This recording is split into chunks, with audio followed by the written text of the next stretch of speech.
जी हां, अखिलेश यादव को नहीं बल्कि अपने ही भाई को मुख्यमंत्री बनाने की कवायद में लग गए हैं राहुल गांधी। और ये झटका अखिलेश यादव से कहीं ज्यादा भारतीय जनता पार्टी के लिए है।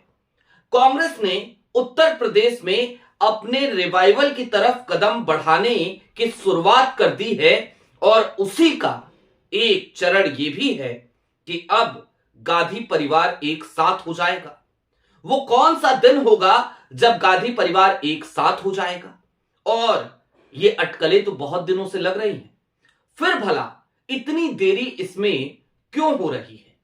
वरुण गांधी कांग्रेस में शामिल होंगे, कब होंगे, ये बातचीत कहां तक पहुंची है, सारी बातें आज विस्तार से करेंगे। नमस्कार, मैं स्वप्निल और आप मुद्दा देख रहे हैं। दोस्तों, आगे बढ़े उससे पहले वही छोटी सी अपील। मुद्दा इन दिनों एक गंभीर आर्थिक संकट से जूझ रहा है। एक तरफ हमारे मेन बैंक अकाउंट्स फ्रीज चल रहे हैं, तो दूसरी तरफ हमारे 2.5 साल पुराने चैनल को हमसे लंबे समय तक छीन कर रखा गया था। ऐसे में डे टू डे ऑपरेशंस में मुद्दा को काफी मुश्किलों का सामना करना पड़ता है। लिहाजा आपसे गुजारिश है, यदि आप चाहें तो स्क्रीन पर दिख रहे क्यूआर कोड या फिर के नीचे दिख रहे यूपीआई नंबर के जरिए मुद्दा की छोटी छोटी मदद जरूर कीजिएगा। अब आगे बढ़ते हैं और सिलसिलेवार तरीके से उन तमाम कड़ियों को जोड़ते हैं। दोस्तों, बीते कुछ दिनों से लगातार आप सुन रहे होंगे कि प्रियंका गांधी और वरुण गांधी की मुलाकात हुई। आप ये भी सुन रहे होंगे कि वरुण गांधी कांग्रेस में शामिल होने वाले हैं। लेकिन आपको जरा पीछे जाना पड़ेगा और याद करना पड़ेगा, राहुल गांधी की केदारनाथ यात्रा, उस यात्रा के दौरान भी दोनों भाइयों की मुलाकात हुई थी। वरुण गांधी तब भी कांग्रेस में शामिल हो जाएंगे, इस बात की खबरें चल रही थी। फिर 2024 का लोकसभा चुनाव याद कीजिए। उस दरमियान इस बात पे जब संशय था कि राहुल गांधी रायबरेली से चुनाव लड़ेंगे कि नहीं लड़ेंगे, और वरुण गांधी को टिकट भारतीय जनता पार्टी नहीं दे रही थी, क्योंकि वरुण गांधी लगातार भारतीय जनता पार्टी पर, अपनी ही सरकार पर 2024 के लोकसभा चुनाव से महीनों पहले से खासे हमलावर थे। तब भी इस बात की चर्चा चल निकली थी कि कहीं ऐसा तो नहीं कि वरुण गांधी रायबरेली की सीट से लड़ जाएं चुनाव, कांग्रेस के टिकट पे लड़ जाएं। फिर चर्चा इस बात की भी हुई कि वरुण गांधी अखिलेश यादव से मुलाकात करके आए हैं। लेकिन अब जो वास्तविकता है, जरा उसको समझते हैं। दरअसल गांधी परिवार का एक होना ये अब तय हो चला है। जी हां, मैं डंके की चोट पर आज ये बात कह रहा हूं। इस बात को लेकर बीते 15 दिनों से अलग अलग चैनलों पर अलग अलग खबरें आपने देखी होंगी। लेकिन आज जो कुछ भी आपको मैं बताने जा रहा हूं, आपको पता है कि कांग्रेस की कोई भी खबर मैं तभी ब्रेक करता हूं जब मुझे उसकी पूरी तरीके से कंफर्मेशन मिल जाती है।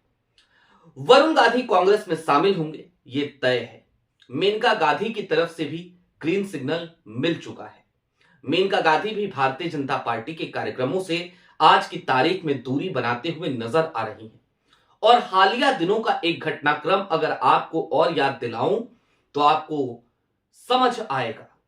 दरअसल संजय गांधी की पुण्यतिथि के अवसर पर वहां मेनका गांधी और वरुण गांधी के साथ कांग्रेस के कई नेता मौजूद रहे, लेकिन भारतीय जनता पार्टी का कोई भी बड़ा नेता वहां मौजूद नहीं था। यानी कि दोनों परिवारों के बीच में जो दूरी एक लंबे समय से चली आ रही है, और वरुण गांधी जो कभी कांग्रेस के साथ रहे ही नहीं, आज की तारीख में यह तय मानिए कि अब वो वरुण कांग्रेस में शामिल होने वाले हैं। लेकिन अखिलेश यादव का साथ क्या छोड़ देंगे राहुल गांधी?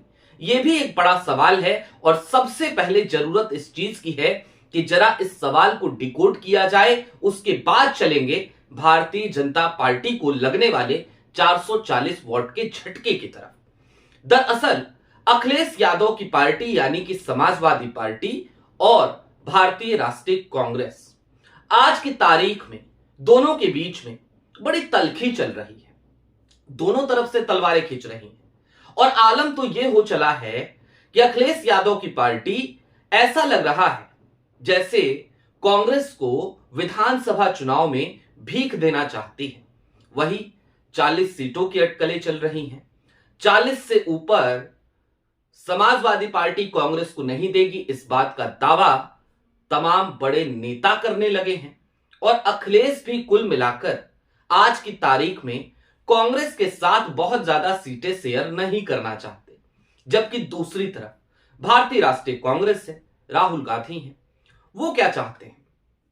वो चाहते हैं उत्तर प्रदेश देश का सबसे बड़ा राजनीतिक सूबा है। वो चाहते हैं कि उनकी और उनकी माताजी यानी कि सोनिया गांधी और उनके पूरे परिवार का एक जुड़ाव जिस उत्तर प्रदेश से रहा। अगर याद करें तो किसी जमाने में जवाहरलाल नेहरू भी उत्तर प्रदेश के फूलपुर से चुनाव लड़ा करते थे। इंदिरा गांधी रायबरेली से चुनाव लड़ा करती थी। राजीव गांधी, संजय गांधी, सोनिया गांधी, राहुल गांधी, सबकी जड़ें वहां से जुड़ी रही। तो कांग्रेस और राहुल गांधी अपना रिवाइवल उत्तर प्रदेश में चाहते हैं। वो चाहते हैं कि कम से कम आज की तारीख में अब कांग्रेस को अपने पैरों पर खड़ा करने की कवायद की जाए, और ये उत्तर प्रदेश में बेहद जरूरी है क्योंकि देश का सबसे बड़ा राजनीतिक सूबा है उत्तर प्रदेश। अब ऐसे में इस क्रम में 2024 में जो चुनाव हुए उससे एक समीकरण भी कांग्रेस के हाथ लग गया था। मसलन दलित वर्ग, वंचित वर्ग, शोषित वर्ग, वो समाजवादी पार्टी के साथ उतना कंफर्टेबल नहीं होता जितना वो कांग्रेस के साथ हो जाता है। लिहाजा जो इंडिया गठबंधन की शानदार जीत आपको उत्तर प्रदेश में लोकसभा चुनाव में देखने को मिलती है, उसका सारा क्रेडिट सिर्फ और सिर्फ समाजवादी पार्टी को नहीं जाता, बल्कि उसके क्रेडिट का एक बड़ा हिस्सा निश्चित तौर पर कांग्रेस को जाता है, राहुल गांधी की विचारधारा को जाता है, राहुल गांधी की छवि को जाता है और राहुल गांधी की यात्राओं को जाता है। अब इन सब को नजरअंदाज करते हुए अखिलेश यादव की पार्टी कांग्रेस को कमतर आंक रही है। ऐसे में कांग्रेस के आला कमान के पास उत्तर प्रदेश का जो स्थानीय नेतृत्व है वो बार बार ये कहता नजर आता था कि जनाब अकेले ही लड़िए, ठीक है ज्यादा सीटें नहीं जीतेंगे लेकिन जितनी भी जीतेंगे अपने दम पर जीतेंगे और कांग्रेस कम से कम अपने पैरों पर खड़ी तो हो जाएगी। वैसे भी राहुल गांधी के रिवाइवल प्लान का यह हिस्सा कोई आज का हिस्सा नहीं है और ये आज की बात भी नहीं है।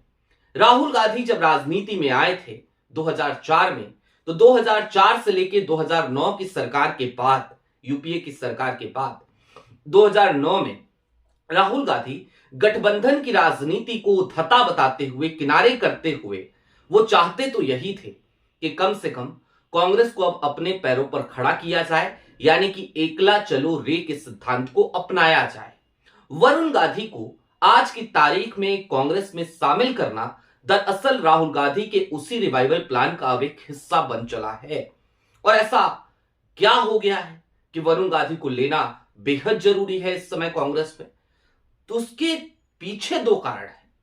पहला कारण तो ये कि आज की तारीख में यदि आप उत्तर प्रदेश में जाकर के कांग्रेस नेतृत्व को देखें तो अगर बड़े चेहरों की बात करें तो निश्चित तौर पर अजय राय एक बड़ा चेहरा जरूर है। अजय राय सड़क पर उतरते भी हैं, लड़ते भी हैं, लेकिन अजय राय के इर्द गिर्द भी बहुत सारे ऐसे लोग हैं जो अजय राय को पसंद नहीं करते।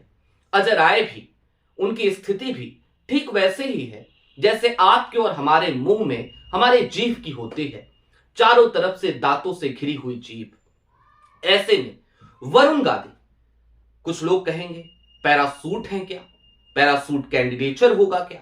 जी हां, पैरासूट कैंडिडेचर ही सही, लेकिन कम से कम वो गांधी परिवार से आते हैं, वो एक लिगेसी अपने साथ रखते हैं और इस लिगेसी को भली भांति समझते हैं राहुल गांधी।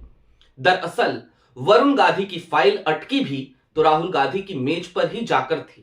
केदारनाथ यात्रा से लेकर अब तक अनगिनत बार इस बात की कोशिश की गई कि वरुण और मेनका कांग्रेस में शामिल हो जाए, लेकिन हर बार राहुल गांधी को मुफीद समय इस बात का कोई नजर नहीं आता था, लिहाजा ये सब कुछ अब तक नहीं हो पाया। लेकिन आज की तारीख में अब वो मुफीद वक्त आ गया है, और क्यों आ गया है जरा उसको भी समझिए। दरअसल राहुल गांधी अब वरुण गांधी को कांग्रेस पार्टी में शामिल कराएंगे तो बतौर सीएम कैंडिडेट उनको प्रोजेक्ट भी किया जाएगा। और वरुण गांधी पार्टी लाइन जो उनकी रही भारतीय जनता पार्टी से, उससे इतर हटकर जितनी बातें किया करते थे, आपको याद होगा उनके वो तमाम बयान निश्चित तौर पर कांग्रेस की आइडियोलॉजी को यानी कि आइडिया ऑफ इंडिया को ही रिप्रेजेंट करते हुए नजर आते थे। ऐसा लगता था जैसे वरुण गांधी और राहुल गांधी दोनों एक ही बात तो कह रहे हैं, और निश्चित तौर पर यही सबसे बड़ा इशारा था, इंडिकेशन था। यह सब कुछ बहुत पहले हो जाता, लेकिन मैंने आपको बताया क्यों नहीं हुआ, अब जरा उसको समझिए। भारतीय जनता पार्टी बार बार कभी राहुल गांधी बनाम प्रियंका गांधी चल रहा है, कभी फलाने बनाम फलाना चल रहा है कांग्रेस में।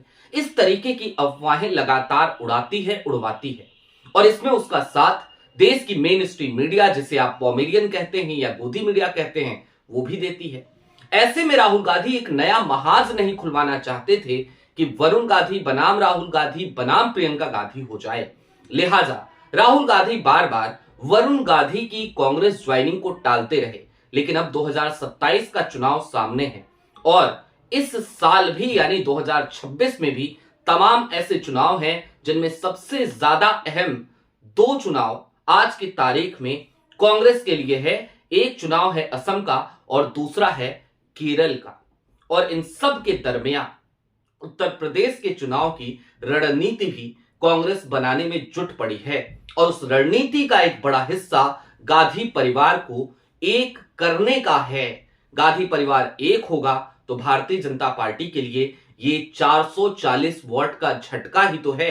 जो गांधी परिवार आज तक अलग अलग था, जो गांधी परिवार लंबे समय से एक दूसरे से लड़ता हुआ नजर आता था, लेकिन आइडियोलॉजी दोनों की एक थी, आज की तारीख में वही गांधी परिवार जब एक हो जाएगा तो सोचिए क्या होगा। निश्चित तौर पर अब वो घड़ी आन पड़ी है। आपकी क्या राय है, हमें कमेंट बॉक्स में जरूर बताइएगा। चलते चलते फिर वही अपील, चैनल पे नए हो तो सब्सक्राइब करते हुए जाइएगा, सक्षम हो तो छोटी छोटी मदद मुद्दा की जरूर कीजिएगा। बहुत शुक्रिया।